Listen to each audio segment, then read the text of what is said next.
Okay. So I'd like these sessions to be more interactive. So if you could please activate your cameras and microphones when you want to speak, put your hands up because I don't see you when I present. And now we'll start the presentation.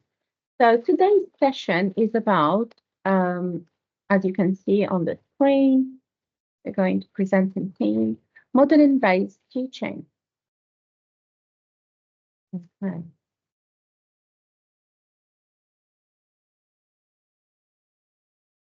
Here we are. What is modeling? Ekinoloa. What is modeling to you?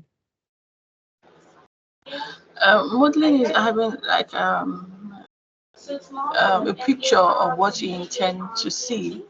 So when you say modeling based teaching, having a picture of what you intend to see or having a replica of what you intend to do, kind of like a sample of what you intend to do. Okay. And Fanny, what's your understanding of modeling in teaching? Honestly, I'm not quite sure, but if I were to say Could you something, speak up, please? sorry, it's just I think it's just my headphones because I'm on my phone. I said I'm Yeah. not quite, I said I'm not quite sure, but if I were to guess, I would say, if I would say something, I'd say something very similar to what Olua just said. And what do you understand from Ekinoloa's definition or Well, understanding? just that it's a sort of replica of what you'd like to see. Okay. So thank you for this. So modeling based teaching is very important concept. This is why we're dedicating this session for it. This is one of the components in your daily activity in teaching, daily practice. And as you remember here, our endeavor is improving our teaching practices. So we'll have the introduction to the significance of modeling-based teaching. So here we have this definition. So modeling-based teaching is an instructional approach that involves the explicit demonstration and explanation of a concept or skill. Basically, modeling is when you do the task yourself and show the students, not tell them, show them so they imitate you. Basically, you are a role model in an activity. You are role models for your students every day in all shapes and ways in a classroom. But in this specific concept, you're modeling the activity. Let's give an example. Okay. So now, if you have the students, their task or their assessment is to write a report. So it's not enough to tell them the theory of how to write a report. It's taking them to watch you writing a report, the practice of it. And when you practice with them, what you are doing in front of them is going to be imitated. And this is, according to constructivist theory, is the best way to help students understand the task. Okay? So it's not telling them, but showing them. And then they have to imitate you. Is it clear for everyone? Yeah? So we'll come back to this definition. I'd like you to keep it fresh. So we come back to it and revisit it.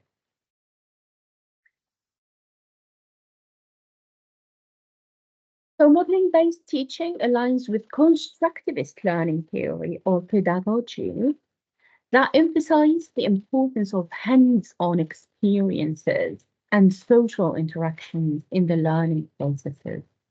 So what do you understand from the constructivist theories?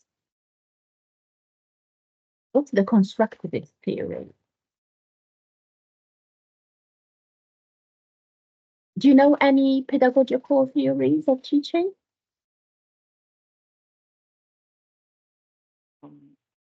I know about that. So I mean, the constructivist, from what I see on the screen and from what you just explained, about being more hands-on in teaching. So not just telling them what to do, but actually showing them what to do. Like, it makes it much easier for them. You have been an example to them. Yes, Uh, so, yes. but in So terms of it's any, creating the experience. Do you know any other pedagogical theories of teaching I apart from do the know about, constructivist? not from the top of my head, not right now, but I do know a bit about the transformational style of teaching. Transformational, there is this Education. one, yeah, So yeah. I do know about that, which focuses more, a lot more about the relationship between teaching and industry. Uh, but yeah, that's I do know about that. Okay, so let me help you with some insights, please.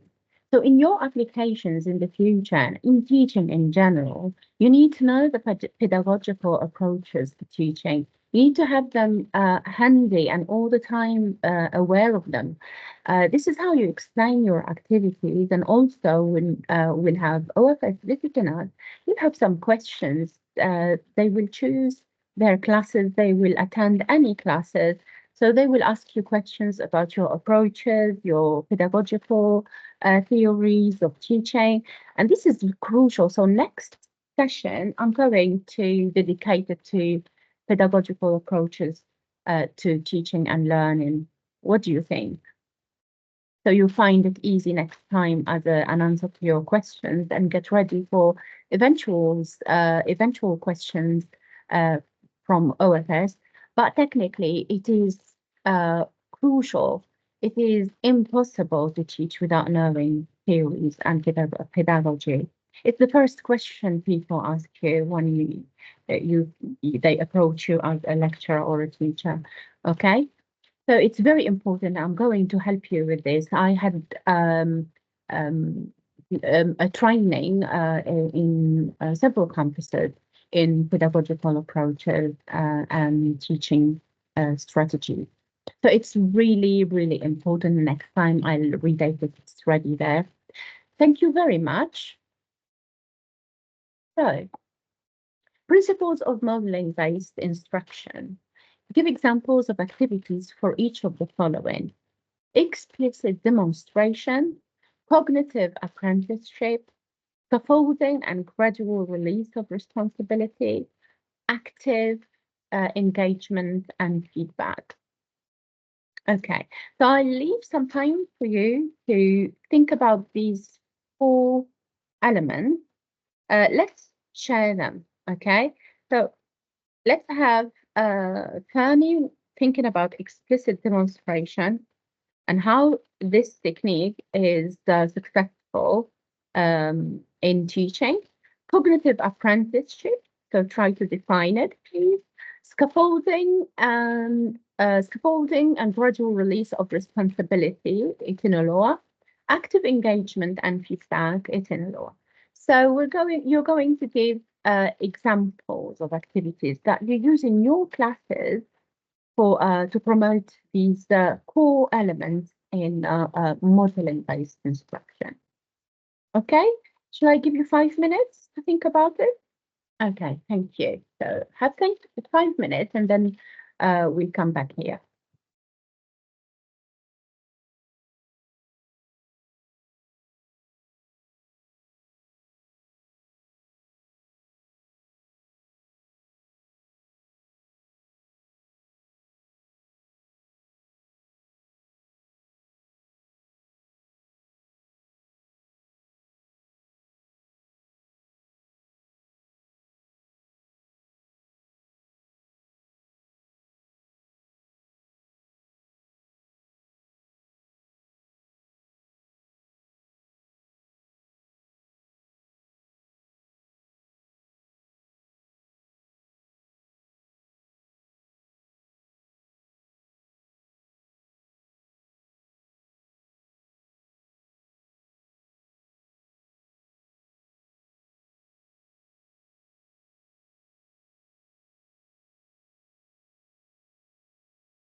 1 minute left. If you want to give you more time. Are you ready? Maybe you're ready now? Okay, that's fine. Okay, you're ready. Fantastic. Okay, so could you give me an example of how you use explicit demonstration in your activity? Tony? Demonstration, just to be Could you? clear. Could, Sorry. yeah. The explicit demonstration, just to be clear, is that very related to modeling? Yes, it is to be clear, but what is to be clear in general? What do you do in your class to make it clear? In terms of I excuse me, I show them. So one of the things I do is that for assignments, for example, summative assignments, I give them a proper breakdown of Okay, that's to explain an assignment, but this is demonstration. So it's a different concept, or at least perspective. So when you have an activity, as I said earlier, for example, let's say that the activity is solving a mathematical problem. So instead of giving them the questions and let the students think immediately about the answer, you give a similar task, you analyze it, show them how to solve the problem, and then you give them another example, a similar example, and let them do. So you demonstrate the process for them. So let me give you an example of how I do that. Exactly. Thank you. So I teach business. So when I introduce them to a model, first I show them how businesses apply the model in the real world. So for example, the 4 P's of marketing. I tell them, oh, this is how this company, this is how they design a good product that everybody likes. This is a strategy that they use. I give them an example of Apple, for example. I say, well, if you look at Apple, the prices tend to be very expensive initially, and then it goes down. That's an example of a type of pricing strategy. And then I use Okay. I other see key elements.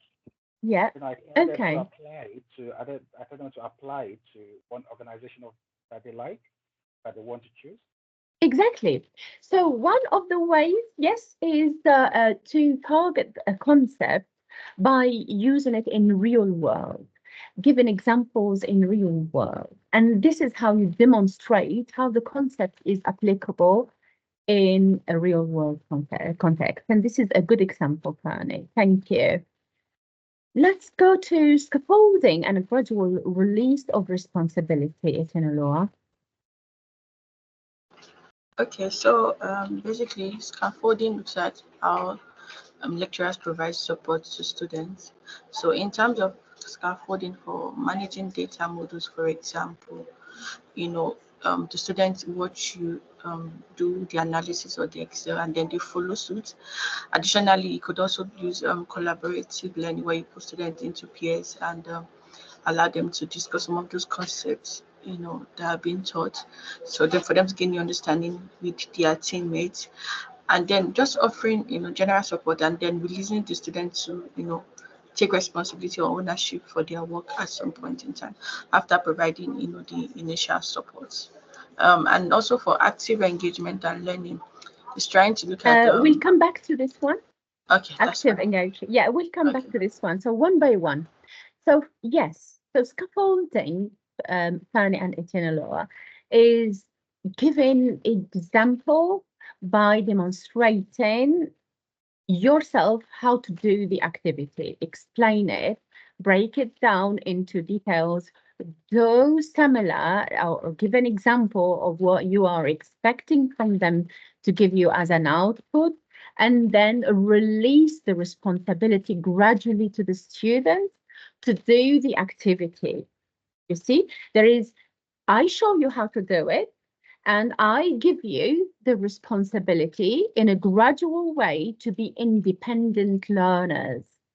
So our target always is to guide the students to know to do things by themselves. Okay? So this is the four scaffolding and gradual release of responsibility. Cognitive apprenticeship, Fanny? So I did a bit of research on that. Oh, that's okay. Could you Um, just speak up so we can hear you? Sorry. no problem. Yeah, if anytime you can't hear me, please just let me know. Uh, Yeah. so, so I did a bit of research on that, and it says it's about deliberately bringing the thinking of the students to the surface to make it visible. Uh, is that correct? Um, so it is correct. Just the example is needed from you as Yeah, absolutely, practitioner. Think absolutely. The about it. way I'm sure you're doing it, Fanny, because everyone is doing all this stuff, but just you need to how to find it in the concept, link it to the concept. okay, yeah, that's fine. I just wanted to be sure that I got the um, I got the definition right. So one of the ways I tend to do that is I so when they're let's say they're doing an activity on organizational culture, for example.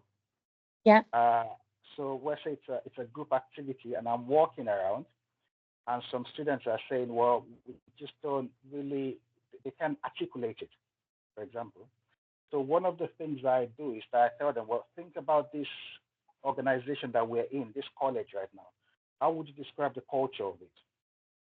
What do you think about the culture of this organization that we're in right now?"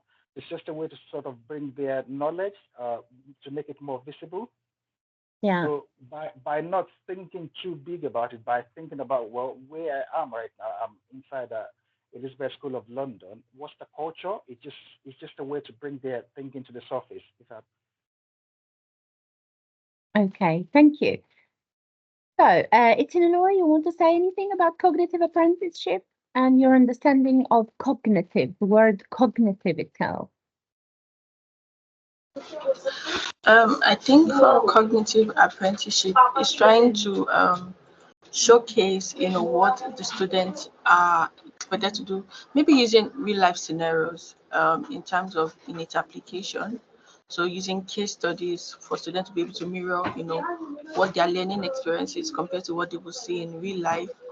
And Yeah, then, yes, so exactly. using case study or problem solving approach so that students are able to apply whatever they have learned, in lectures into, similar cases, and then how they are able to explain those concepts at the end of it. Maybe like transferring those skills or knowledge, that they've learned. Thank you. Thank you. So, cognitive apprenticeship. So, it is what you have said, but if we explain exactly the word cognitive or cognition, it's the thinking process. Yeah. So, you help the students by showing them the way to think about their process of learning. It is somehow a reflective process on how they are learning, their process of learning.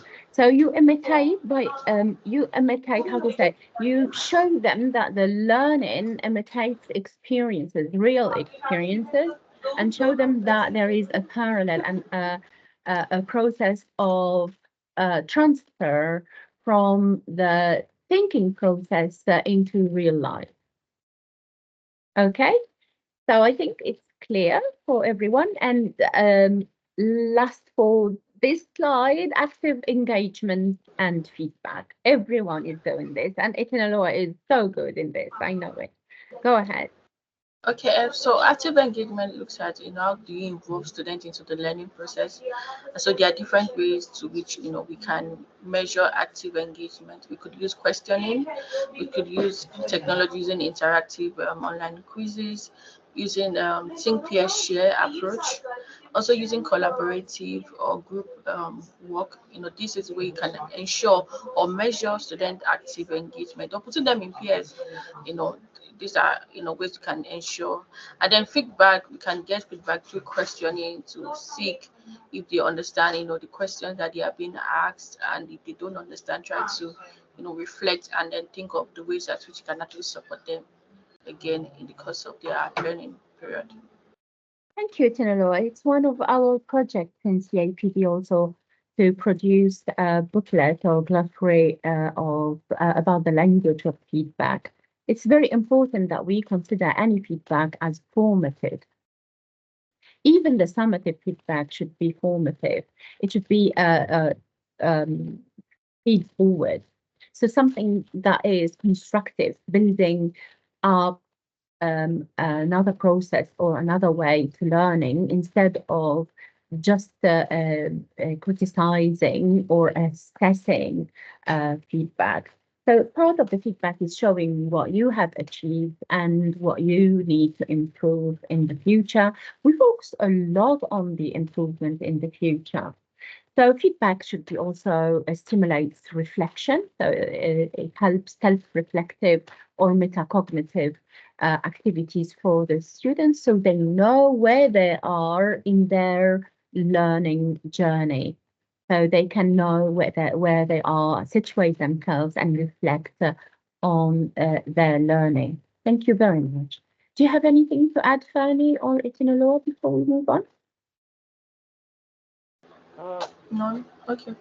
I think she said like a lot of the things I would have said, I would have thought about as well. But I think maybe the one thing that I tend to do is that during collaborative work, during group work, I tend to like walk around because there are some students who just don't want to engage, even during the maybe they're just shy or something. So those students, I just find a way to engage them as well, maybe by asking them questions or by asking them if they say, "Well, I've done this," maybe by trying to take their level to a higher thinking level. But well, Yeah. if you've done this, then how do you think? Just by asking like probing questions. Okay. So I can think next time about engaging techniques. I have a training, engaging techniques. So either this one or the other one about pedagogical approaches. So we'll decide at the end, okay, or we'll open a poll and see the vote of all lecturers where they want this to lead next time. Thank you. So as you can see here, we have some answers. So you've been very, very good at working on these details. As you can see, I've been interacting with you. For the last one, students are actively engaged through observation, imitation. So imitation of what you model. So it's all about modeling here, okay? So they observe and imitate, practice what you model to them. And then with opportunities for feedback and reflection at the end, they can be constructive. They have a constructive view of their or reflective view of their learning journey with you. Okay, benefits of modeling-based teaching. How is this reflected in your practice? Give examples. So, enhanced understanding and retention, increased engagement and scaffolding learning, development of critical thinking and self-efficacy, and transfer of learning. Now, I'd like you to think about all of them in your own words. So I give you 3 minutes for each. So let's say 10 minutes to think about these, and then we come back. Yeah? Okay, 10 minutes. 10 minutes. Sorry, just just to be Yes, clear, time. please, are we thinking about it from the perspective of the students, or Uh, like how the of students course, are of course, teaching them? both. The teaching is affecting students' learning. There is a conversation all the time about your teaching and their learning. So sometimes you think that you are teaching very well, but the experience of learning has hiccups or some difficulties. So it's not communicating very well. So modeling based teaching is one of the ways to communicate learning by showing. Okay, so it's a communicate. Still, we are establishing this bridge between the teacher and the learner, between the teaching and the learning practice by means and techniques. So one of the techniques, modeling-based teaching, is one of the ways to establish a good conversation with the students' learning process. Is it clear? Yes, thank Yeah. you. Thank you very much. I leave it with you and then come back to you. 10 minutes?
Are you ready?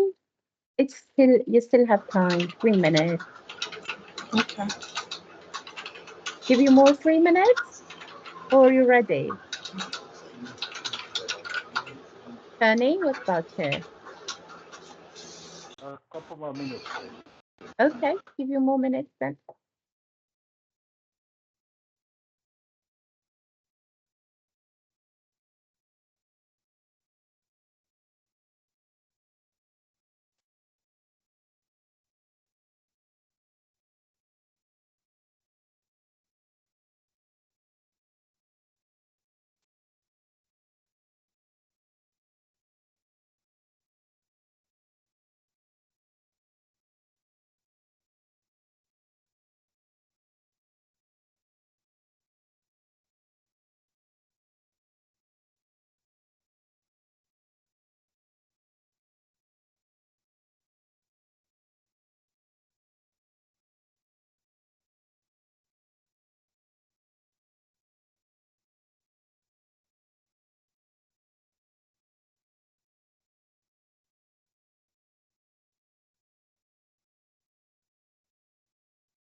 Okay, so time is up.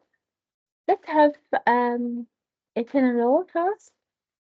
How is this reflected? So, how is enhanced understanding and retention reflect in your practice? Give examples, please.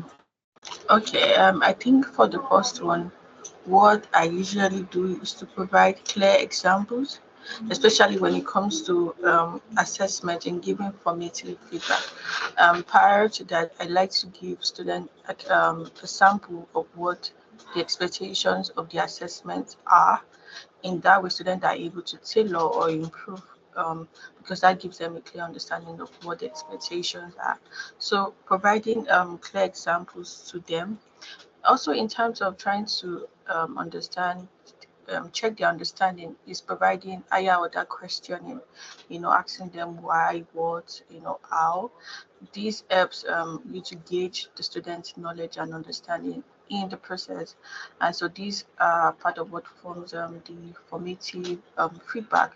And it could be the feed forward Exactly. experience as well. Yeah. Thank you, Noah.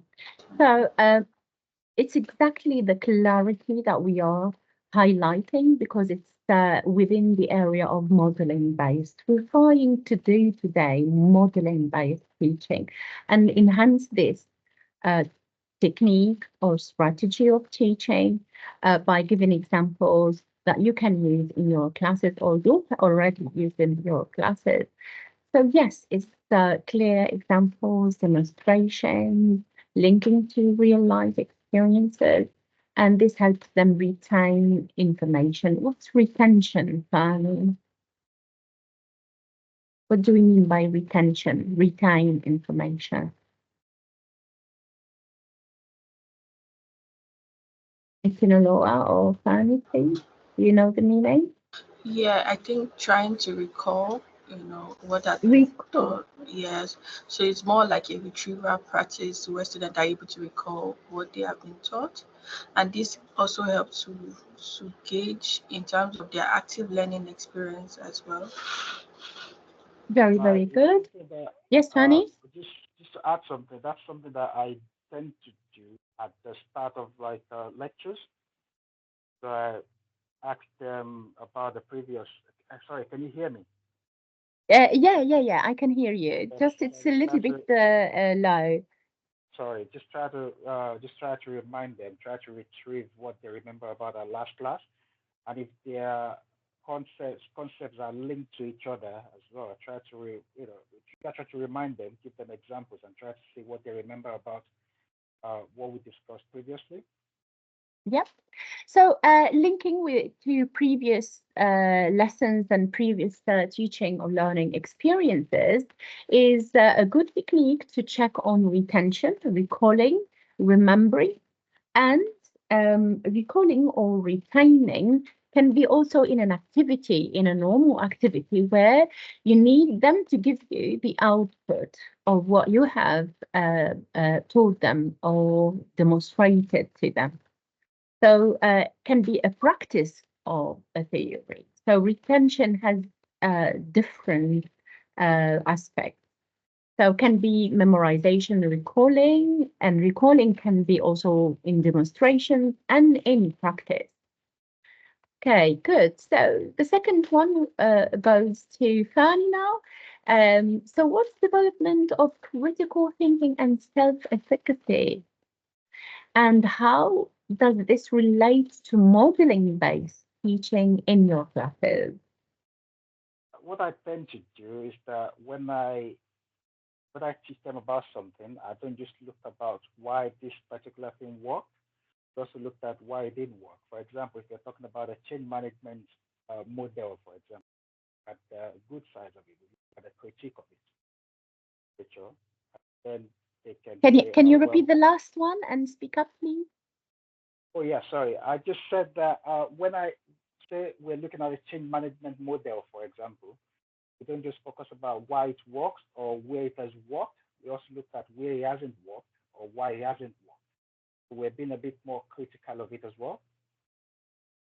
Okay, So thank you very much. not just these are the good things about this model or this practice. We also looked at well, what are some of the flaws this Okay, that's good. model as well. Yeah, that's good. So, Itinora, what do you understand in critical thinking? How you develop critical thinking in your modeling-based teaching activity? Okay.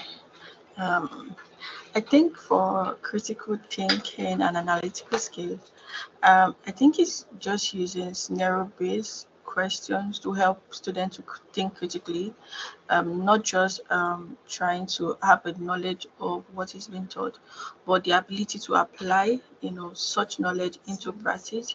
So when we use scenario-based questions, when we use problem-solving questions, or some of those case studies, that would help the student to understand how to analyze some of these scenarios and try to see if they're able to link some of what they are learning, some of what they have learned or concept they have learned, and link them into similar case-based scenarios as well. And then have the ability to also use diverse examples to buttress some of the points they have been able to highlight. So Thank that way, you. they're able to increase their critical learning skills. Thank you. So I'm confirming that critical thinking is encouraging students to reflect on their learning. So it's a metacognitive approach to their thinking. And critical analytical thinking, they know what their learning looks like. Means they know their weaknesses, what they are understanding. They reflect on their learning and they take how to say responsibility when they reflect in their learning journey. So they will know what they have to focus on, what they didn't work on, and this is helpful to achieve excellence. Self-efficacy also refers to building their confidence, building their feeling of achievement while they are doing their assignments, and they are following your model in an activity. So there is a slow giving of responsibility to the students, not slow, gradual, not slow, sorry, it's gradual. So start by telling them what to do, then gradually let them know. At a certain point, when you start the first time to build a poster with them, you build it in front of them, for example, or with them together. Then you leave it for them to practice it by example. Yes. So now you ask them questions or give them insightful comments on what they are doing to reflect on where they didn't get it. So they understand what they are doing next time. They build on your feedback to contribute, to be efficient in their learning process. Okay, and as I said, as you said also, the activities are based on group work, on asking questions, so question, answer, and insightful, reflective feedback. Increased engagement and scaffolded learning, however, is about actively engaging students by scaffolding the activities to support their development.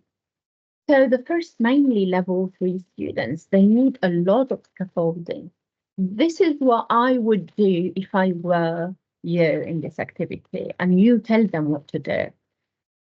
However, in maths and science and things like this, if you give them the answer to the question, they are not going to learn if it's a technical question, not a practical question. So what you have to do in that case is show a similar scenario, give a similar case study as an example, and then you let them compare and do the same strategy you have demonstrated and modeled. Yeah. But this is for actively engaging them. So can you tell me some examples of your practice? What do you do in this case?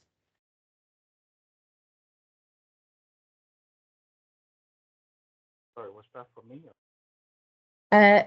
Hani, can you speak up, please? Sorry. So I just said, was that for me for it, you know? Anyone? So up to you. Are we on the third one, just engagement? Yeah.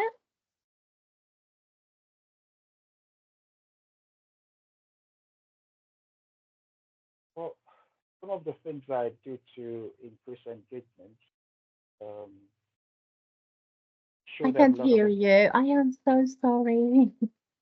Sorry, if you just give me 1 minute, let me try using my computer again. Sorry. Oh, it's okay. We'll come back to you later. It's okay. Do you have any example of scaffolding to support the development of students' cognitive interaction with your activities, mainly modeling-based activities? Okay, I think some of what I have used or is using maybe quizzes or online interactive tools to measure the students are actively engaging. So for me, I use quizzes in my class because this is helps to question and get student understand. Also using the flip classroom model where the students are given the opportunity to discuss about the concept prior before the start of the class. So those are ways at which tools that I've used so far for Thank engagement you. and also to check their active learning in the process. Thank you. Now we move to transfer of learning. So I hope that your reflection on this part meets this definition. So it facilitates the transfer of learning to real world context, demonstrating the applicability of skills beyond the classroom. So this is how we transfer learning. It's like when you talk about case studies or a theory and you give an example, as you said earlier, Fan, you give an example of a business that everyone knows. So the example can be understood by everyone, includes everyone. Okay, so that can give a modern way of teaching and assigning activities. Good. Any questions so far? Any questions? Sorry. No? No question from Thumbs my up. Thumbs up. Okay, lovely. Thank you very much. So let's move to examples. Thank you for the thumbs. I like them. Okay. Okay, you're using the same account in different one. Okay, I can see.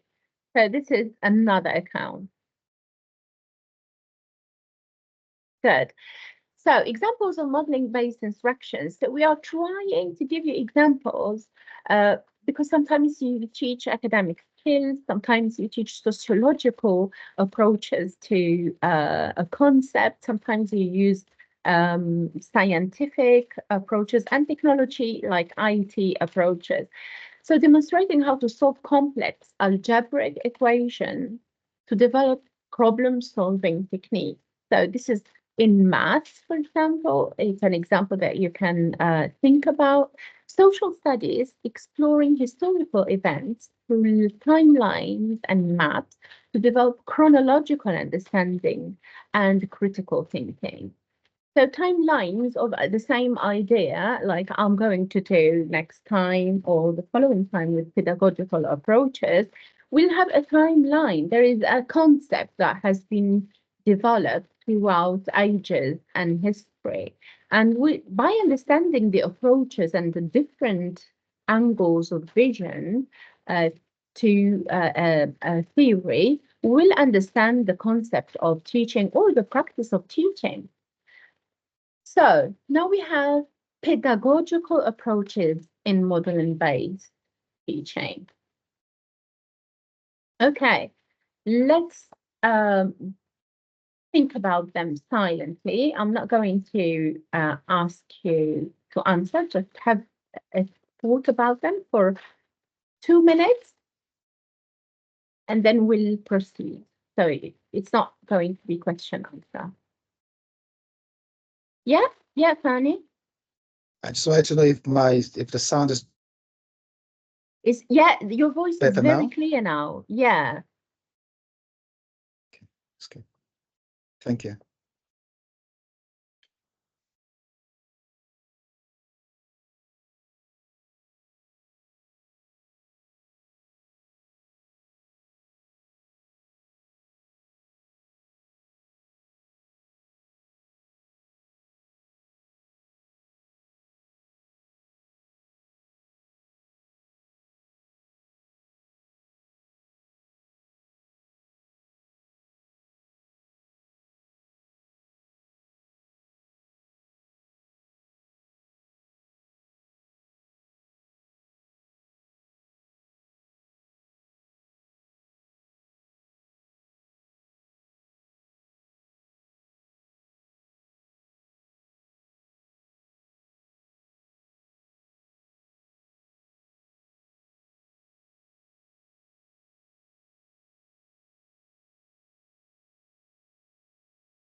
Okay, let's see these pedagogical approaches. So inquiry-based learning, students explore and discover through active investigation. So when you have research, for example, if you remember this activity, and the task is to ask your students to go conduct research, interview people, it's data collection, okay? So they collect some data and by asking questions and investigating, they learn a lot, and also they are going to think about the process of learning.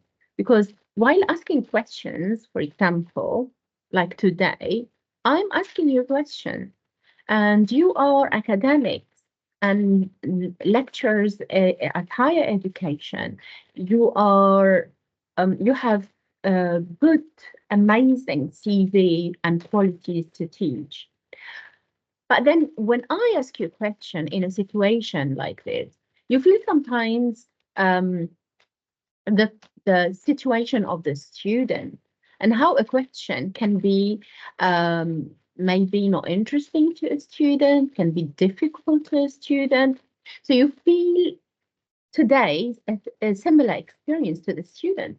So the students also, by conducting investigations and asking questions, they will learn how their interlocutors can have problems in understanding them. You see, so it's a critical way, a critical thinking to establishes and encourages to think about the learning process. So this is one of the inquiry-based learning. I hope you have other examples of this pedagogical approach. I gave the example of research and data collection in this case. Do you have anything to say, or we move on? We move on, okay?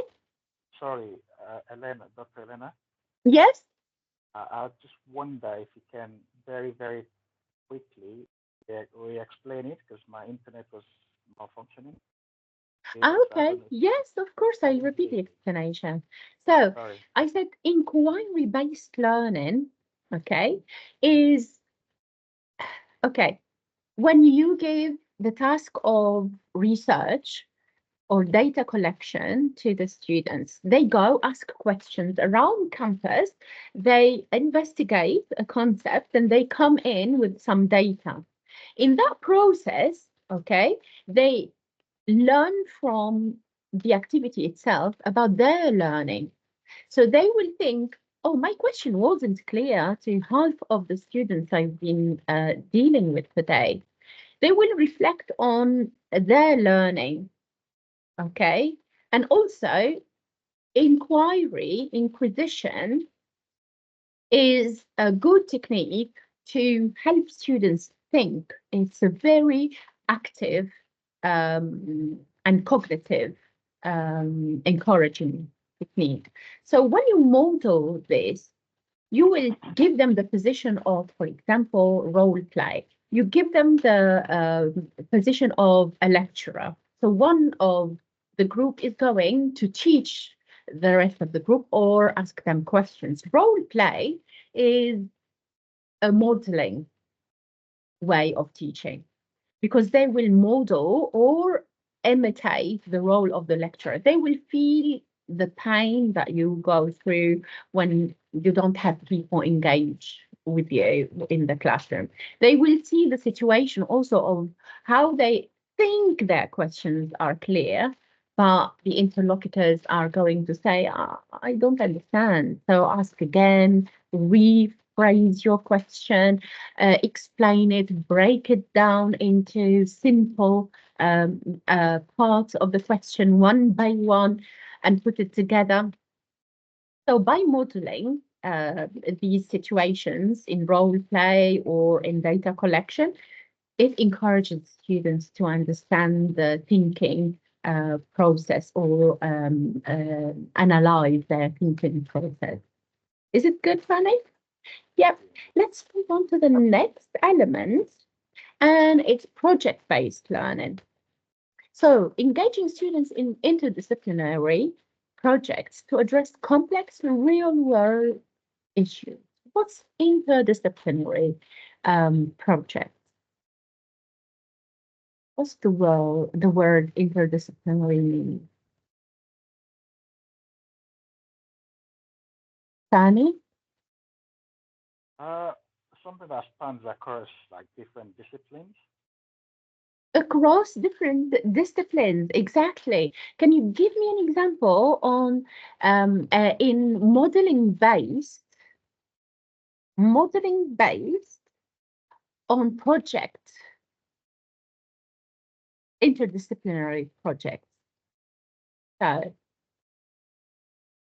No, I can't think of anything like okay, it's in a law.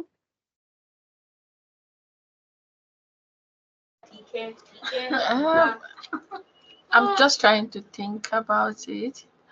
Maybe Okay. issues on maybe climate change. I think that is interdisciplinary. Okay, maybe questions on climate change. And yes, I remember that there's a case study on oppositional behavior where this on Zara on how climate change can impact their marketing, human resources. So climate change does not necessarily have to do with business students, for example, but now they have to also look at it because it's interdisciplinary so for them to understand what real world issues is, and now they can also apply it to business if that's correct. Fantastic. Thank you very, very much. Let's applaud your contribution. Well done. So this is a very good example of modeling from real life experience, two disciplines together to address a complex theory by real world example. That's modeling. Okay. Yes, Fanny, we got it. I'm sure you're doing it. Just how to link it to the pedagogy is sometimes mistake. And it's very important, guys, that we learn these concepts and these technical terms to use them in our OFS interrogations or in our applications for fellowships. Okay, we adopt our higher education terminology. We improve it. We have always to use these concepts and approaches when we explain our activity. Okay, so this will help you become even better. You are already good and very good. Okay, so problem-based learning is when we've said this. So when students work collaboratively, so they sit together, they collaborate, they work in pairs, in groups, in classes to solve real-world problems. Now, you give them the knowledge and the skills, for example, of a marketing strategy or a problem-solving strategy in maths, for example, and then you tell them together, okay, find a solution for this using these strategies or these concepts. So the same idea, problem-based learning, solving a problem using how to say, first of all, a group work, so they collaborate, they learn from each other, and they learn also by comparing to a real world problem. Okay, so move on. Modeling based learning again. Now, why are we differentiating? I'd like you now to think to have together a conversation about modeling based learning and modeling based teaching. What's the difference?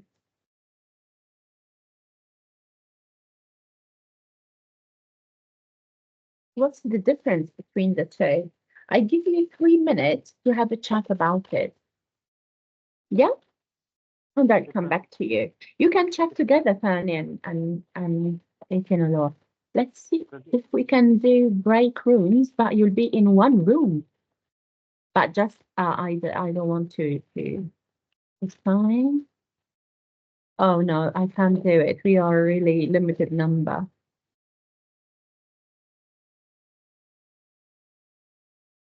Sorry, Dr. Elena, Yes? just to be clear, so it's the difference between modeling-based learning and modeling-based teaching. Yes, exactly. So not define English. I can't do that. No, I can't do that. So let me delete this one and put you two together in one room. Fine. Yeah, okay, right, is there? Put it down. No, I can't do it because you're just limited here.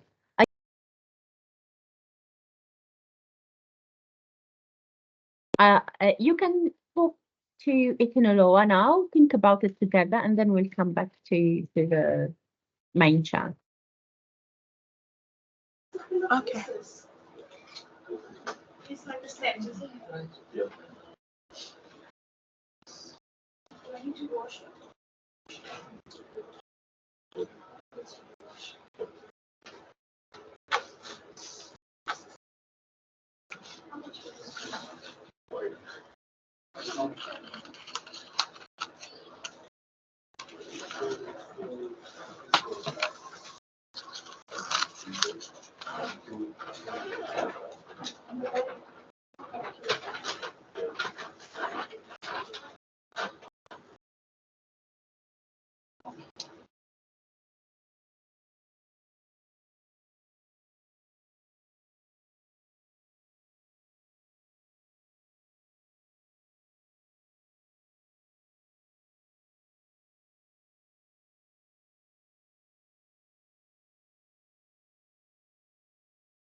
Okay, donkey. So, Itinoloa, what do you think the difference of the difference between modeling-based teaching and learning?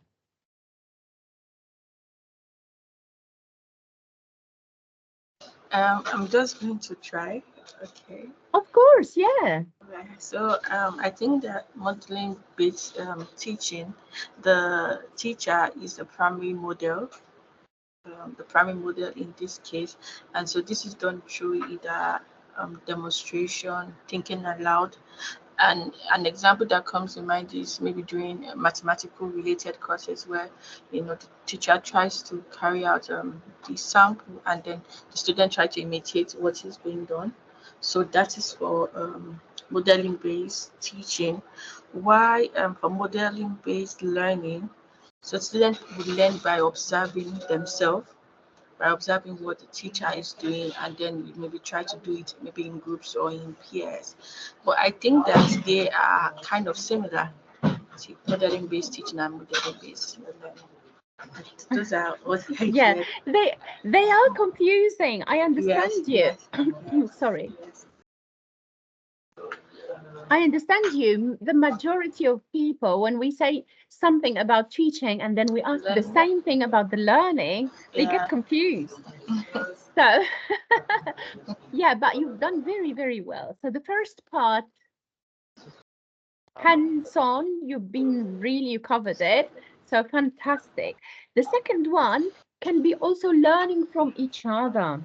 So the modeling also can be from other students. I give you an example, very simple example. I say something and I say to a student, can you repeat it? Or I ask a question and I ask the first student, and I know my students. So I go to the ones who pay attention and I say, what did I ask you to do? What's the question about? They will model the question, they say it in their words or repeat it as it is, which helps other students to hear it again and understand it. Group work can be also helpful, okay? Also using examples from real world. So it can be also using scientific inquiries and mathematical logic to support their understanding. Okay. Fanny, do you want us to add anything? I wanted to add, no, no, no anymore. Thank you. I think Okay. Is it clear? yeah.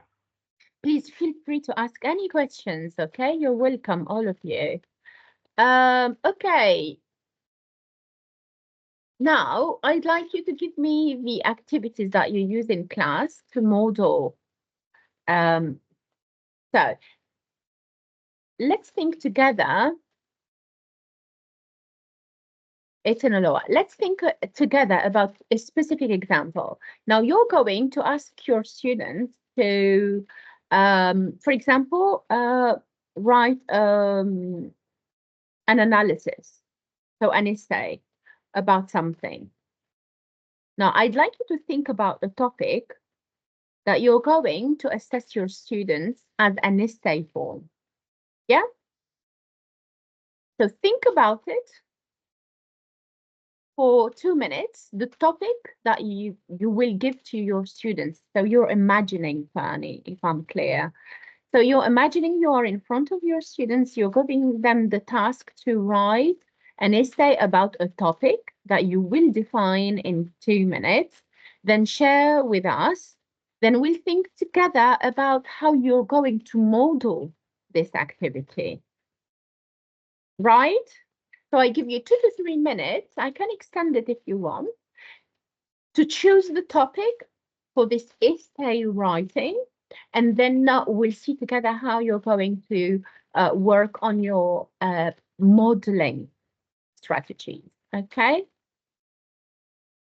Let's start with you and then go to see the details in a bit.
And here we are.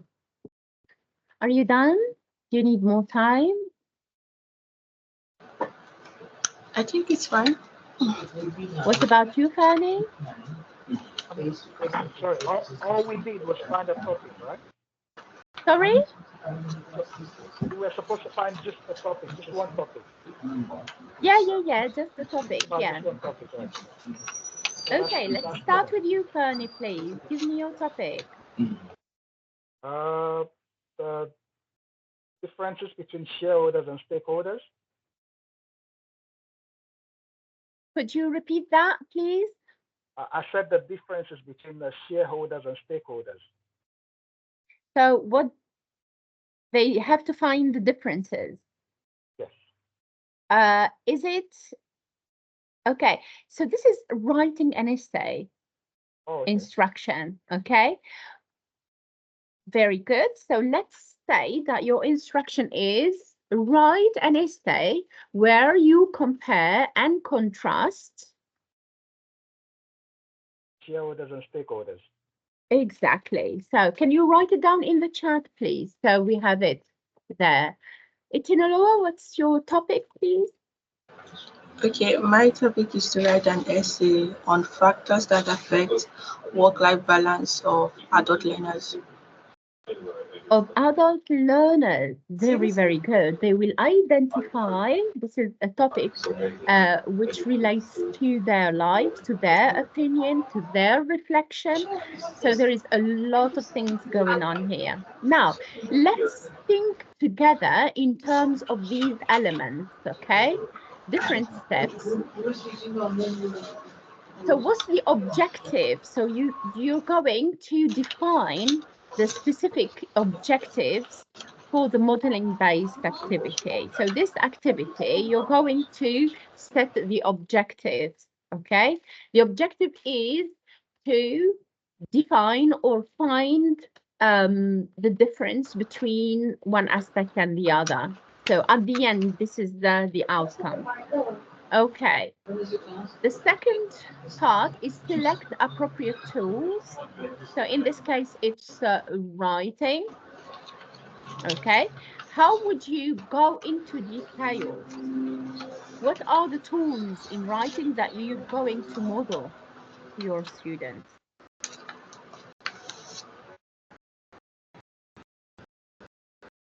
Is it for me? Anyone?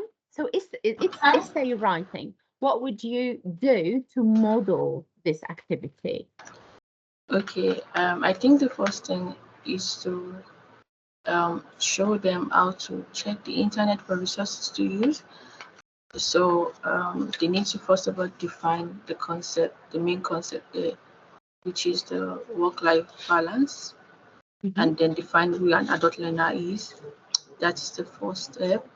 And so what I would inform them or show them how to do is how to find appropriate resources online that they can use to support some of their points, so that they are sure that they're not just writing from their head, but the information provided are literature based and can be backed up with evidences as well. Okay, so this is the first thing you do. You go on Google or the library and you search for resources. Now, how can you model the activity of writing itself? It's writing an essay, not a report, not an email, not a speech. Okay, Yeah. so here, what are we thinking about? What are the tools here? Well, Sorry, just a second. Yes, can you speak up now, please? yeah, absolutely. Yeah, I'm just gonna try. I'm thinking about showing them what to include in the introduction, the main body, and the conclusion. Exactly. And I think because a lot of students tend to really struggle with writing the conclusion section, I would put a lot of emphasis on that. So I would tell them, well, in the conclusion section, if I were writing this assignment, I wouldn't raise any new points in the conclusion section. I wouldn't use any references in the conclusion section. I wouldn't do this. I wouldn't do that. This is what I would do. This is what I wouldn't do in the conclusion section. And I wouldn't write main body literally in the main body. I would split my main body into advantages and disadvantages of this or that. And in the introduction, I would make sure that I do a bit of signposting. So which means, I'll do a bit of signposting in the introduction so the reader knows what's going. So I would just guide them as to how to write it.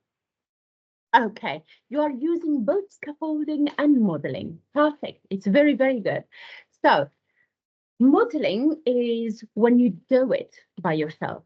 So you choose a topic, you put it on the board, and you say, if I were you, I would do this. First of all, I need data, I need support, I need arguments, and we do the about the topic research. Now I take the how to say, the instructions on how to write an introduction, a body, and a conclusion. And I choose the elements I'm going to put there in bullet points. Okay. And then I build the whole thing together using linkers, using topic sentences. So this is exactly modeling. Okay. Scaffolding, however, you have been using it, is also showing them what the activity, break down the activity and show them how would they or you expect them to do it. So you scaffold it, you give an example of it. Modeling is you do it in front of them and let them do, or using also other examples from other students. You can put on the board a good answer and a bad answer, compare them, so they know from what you have said already, Fanny, very, very good, showing them what not to do and what to do. To do, not to do. But instead of theoretical ones, you give a COPA example, so which is an essay from last year without names, of course. One good, one bad, a third is outstanding. You can do that, or just two of them. Yeah. And then because you know the needs of your students, well done to you. You know that they have a weakness in conclusion. You are going to work on that part and enhance, give it more time to improve it. Well done to you guys. I'm very happy. Thank you. Thank you very much. Okay, so encourage exploration and collaboration, working together, peer collaboration. After writing, you can say now, you can pass this, swap with your friend or colleague or anything.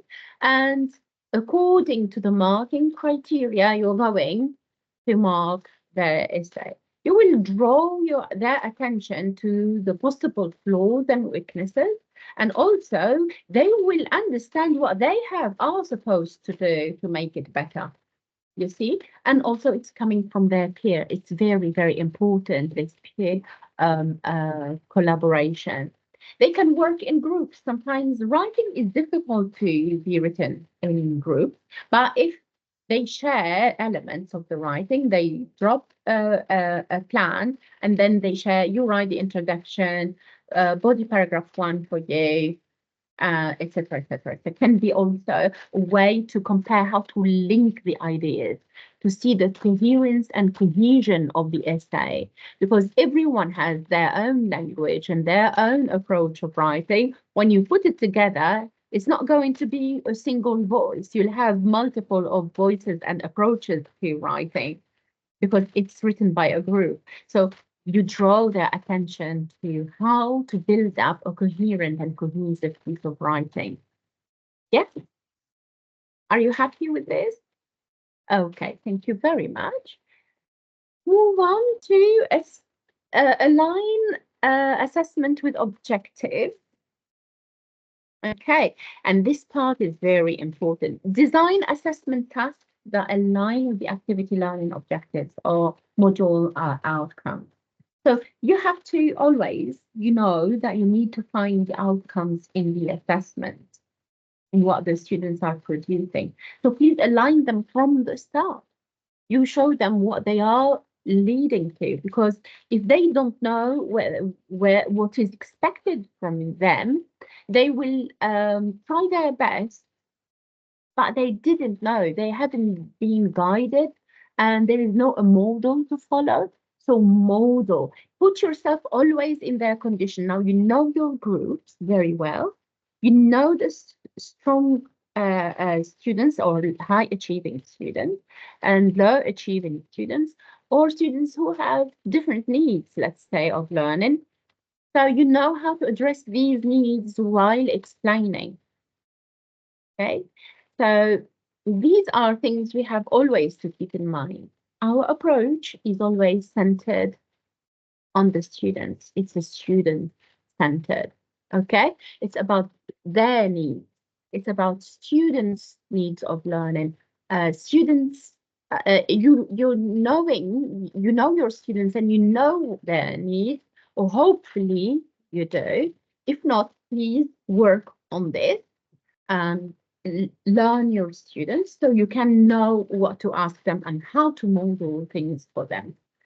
Okay, because some students really need you to do things from A to Z, and other students, as you said, Fernie, have problems only in conclusion or introduction or on coherence or in linking. Okay. Others have problems with language. So if you pick up problems like that, you can add them to next assessment, next assignment in a class, can be the following week, and you give them helpers. Okay, so like forms of paragraphs, and they have to fit in the argument, or like linkers if the problem is the language problem.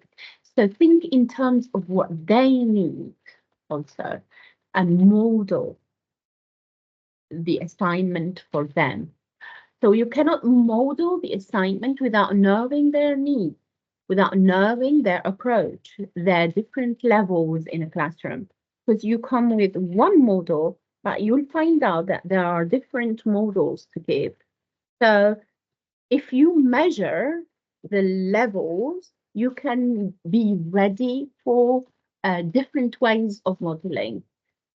Now, if the class is high achieving and medium, the modeling will be on a higher target, so everyone can reach that level. But if the level requires a lot of explanation, so you bring it down to their level and you do basic explanation. This is, for example, very efficient with students who have different levels of writing an essay. One student uses an argument, another student gives two examples and an argument, another student gives a short story, an argument, and an example. So you can see the variety of knowledge and capacities of using language to convince in a persuasive essay, for example, and use them. Are we aware of this? Yes? Yes, Sunny? Oh yeah, I didn't quite hear the last part. Last thing I heard was a student can use an argument. Sorry, I said I didn't hear the last part. Sorry. Which part? The last thing I heard was that a student can use an argument, and that's where I got lost. Okay, yeah. So sometimes you ask students, let's say that the essay, they have to persuade someone, yeah? Let's think about this example. So to model the task for them, you need to show them how you would answer this essay, the form at least, yeah? And how you fit in the arguments. Now, if the level of the students' achievement is really low and they need a lot of effort, you give them simple examples and you give them simple arguments. For example, a paragraph with one argument, okay, simple one. Others would go to statistics, add statistics, and others would tell a story in the paragraph, the story of a community or a charity that has done this. So it's like case study, but it's a short thing given in as a story to back an argument to convince the reader. So you see, these are different levels. So to answer these levels, to model the activity to the students, you need already to know their level, to know what to present to them. It's too hard for them if you give them metaphorical expressions and they are low achieving. They will feel that they are not up to that activity, and this demotivates them. So what you give them is something that potentially can be easy for them. Potentially they can do it. So you imitate their level and bring it slightly, gradually up. Otherwise, it will demotivate them. Is it clear now? Yeah? Can? Yeah, okay. Thank you very much. Yeah, because I sometimes don't see. Thank you, Tinaloa. Very supportive. Okay, let's move on. Implemented model. Okay. So, if we see these activities here, we'll take just the humanities one. Choose one. Science, social science. Let's do social science. Okay. So we have examples of modeling-based activities across different disciplines. As you know, in the ESL, we have health and social care, computing, business management. Health and social care, for example, We have sometimes books to read. So they are mainly sociological approaches at the foundation year to build up a stronger level of proficiency in English, backed with all the necessary academic skills. So you can see here, for example, in the example of social sciences, we have constructing economic models or simulating social phenomena. As you said earlier, Laura, environment issues can be used in this context. Okay, so we simulate a social phenomena. We tell them this is the situation, let's say the scenario, and model it. Okay, and it's going to take from society or from environment or from economics and set the activity across different disciplines. So in the same case, economic systems simulate market dynamics to experience economic decision making. Okay, so you're talking about decision making in economic situation, a case study, then you simulate market dynamics. You show these dynamics and experience it, or a historical approach to it, a similar phenomenon, inflation in 2008, to talk about inflation that happened these years. Okay, so simulating, giving examples by using other similar situations. Best practices and tips, implement effectively. Summary of best practices for using it to its fullest potential.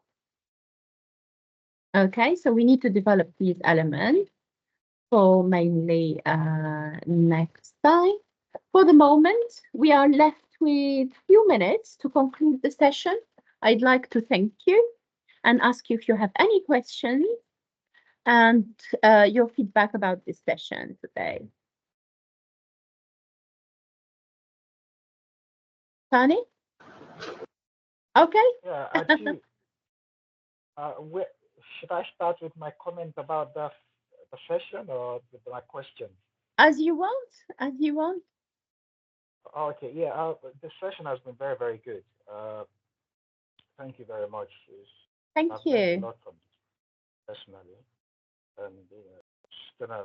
I think it's some things I've learned today, which I'll read even more about. It's really gonna improve my practice as a lecturer. So thank you very much. I do have a couple of questions, but they're not related to the contents of what you've delivered today. They're more general questions. Okay, we'll come back to them then. Etinaloa, Okay. what do you think about the session? If you have any questions related to the session itself. Okay, thank you so much, Dr. Elena, for the time. It's been a good learning experience so far, and quite learned quite a lot, and learning about modeling, modeling based learning and modeling based teaching, which has been very insightful.